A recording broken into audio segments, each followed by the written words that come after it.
नमस्कार, मैं हूं माई कुमारी और आप देख रहे हैं न्यूज़ फ्रेम। इस वक्त मेरी मौजूदगी बिहार प्रदेश कार्यालय में है और आप जानते हैं कि बाबरी मस्जिद का मामला तूल पकड़े हुए न केवल बंगाल में बल्कि पूरे देश में इसकी चर्चा हो रही है। इस वक्त मेरी मौजूदगी प्रवक्ता भूपेंद्र यादव के साथ है और हम इनसे जानेंगे कि आखिर बाबरी मस्जिद को लेकर इनका क्या कुछ कहना है। इसमें टीएमसी के पूर्व नेता हुमायूं कबीर भी शामिल है और उन्होंने ही बाबरी मस्जिद की नींव रखी है। अब जानते हैं हम इनसे कि इनका क्या कुछ कहना है। बहुत बहुत धन्यवाद सर हमारे चैनल से जुड़ने के लिए। आपको भी धन्यवाद और आपके पूरे व्यूअर्स को कोटि कोटि प्रणाम। मैं आपको बता दूं कि यह जो हुमायूं कबीर है जी, वह एकदम जो है ना उसका जीन में जो है ना बाबर का जो है ना अंश रह गया है। हाँ।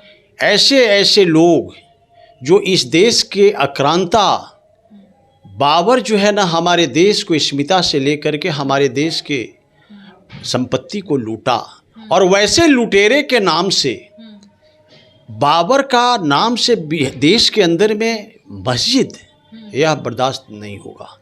ममता दीदी के सरकार के वह जो है ना एमएलए हैं वो कबीर जो है वह कहीं ना कहीं हमको लग रहा है कि वो हुमायूं का ही वंशज है और बाबर का।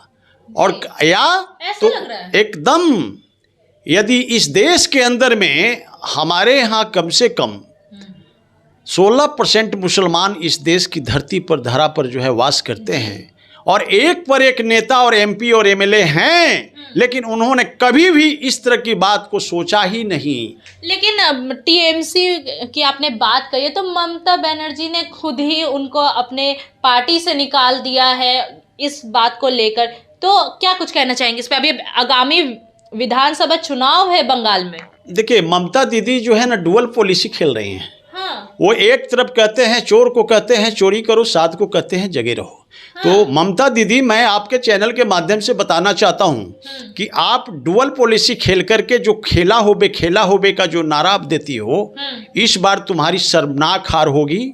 वह प्रदेश क्रांतिकारियों की प्रदेश है, वह प्रदेश सुभाष चंद्र बोस की प्रदेश है और उस प्रदेश पर बाबर नाम का मस्जिद से आपत्ति है पूरे देश की 130 करोड़ सनातनियों का। मतलब उनकी भावनाओं से खेलने की बात है।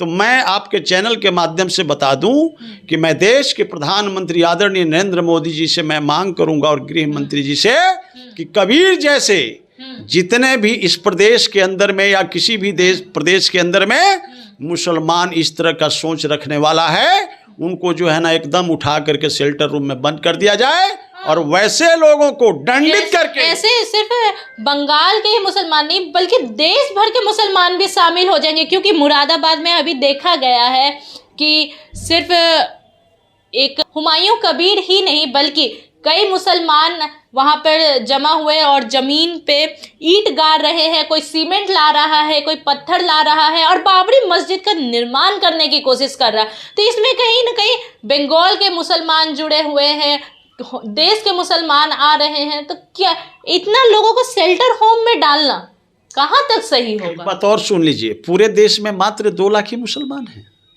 पूरे देश में करोड़ों में मुसलमान हैं। हमारे देश के अंदर में वैसे मुसलमान भी हैं जो देश के लिए जो है ना अपने अरमान को और सिर को बलि दे दिया इस माँ भारती के लिए। और वैसे लोग हैं। सब मुसलमान ऐसे सोच के नहीं होते। हमारा देश ऐसे मुसलमानों से वंचित रहा है। ये पहला कदम है। ये 500 साल की आज़ादी की बात, जब बाबर चले गए इस देश से, 500 साल हमारे प्रभु श्री राम की भूमि को, जन्मभूमि को जो है ना अधिकृत करके जो है ना वो बाबरी मस्जिद का निर्माण कराया था।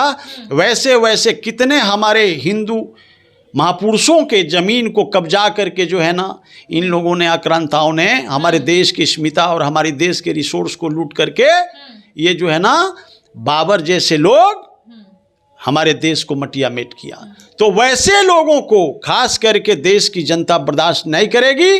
आप मस्जिद बनाइए, सभी मुसलमान। क्या दिक्कत है? बाबरी मस्जिद से दिक्कत है कि मस्जिदों से ही दिक्कत? नहीं, बाबरी मस्जिद से दिक्कत है हमें। मस्जिदों से दिक्कत नहीं है। आपको मस्जिद बनाना है बनाइए, अब्दुल कलाम के नाम से बनाइए, आप अब्दुल बीर हमीद के नाम से बनाइए, आप जो है ना बेटी कुरैशी को नाम से बनाइए, जो हमारा देश का डायनेमिक पर्सनालिटी है। वैसे वैसे जो है ना हमारे मुसलमान भाई इस देश के अंदर में हैं, लेकिन वैसे लोगों के नाम नहीं देगा। यदि बाबर का नाम दोगे तो 130 करोड़ सनातनी, खास करके सिर्फ बंगाल का ही नहीं, पूरे देश के 130 करोड़ सनातनियों का मतलब स्वाभिमान से खेल करने वाला एक कबीर हम लोग बर्दाश्त नहीं करेंगे। और जिस तरह से कबीर का जो है ना सपना है कि वहाँ पर हम बाबर मस्जिद बना दें, और ममता दीदी का जो खेला है उस खेला को बहुत जल्द 2026 में चुनाव होने वाला है, उसमें मटिया मेट हो जाएगी, और वैसे मस्जिद को हम लोग ईंट से ईंट बजा करके उसको जमीन दोज करने का भी काम करेंगे।